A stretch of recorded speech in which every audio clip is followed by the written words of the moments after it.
we will guide you through how to make glitch transition CapCut PC.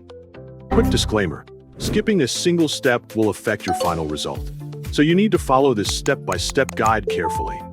If this guide helpful, don't forget to like and subscribe. First, don't forget to comment if you still need our help or want to ask something, and we will reach you as soon as possible.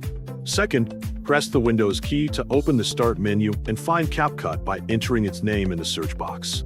Start the CapCut desktop editor from the search results and wait for the application to finish loading before continuing.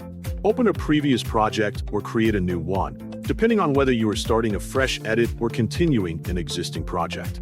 Import the video clips you want to edit if they have not already been added to your project.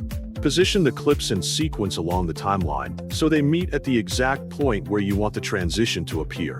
Navigate to the Transitions section from the top toolbar to open the transition library. Wait for the transition library to load completely before searching for a specific effect. Search for glitch using the transition search bar and allow the matching results to appear.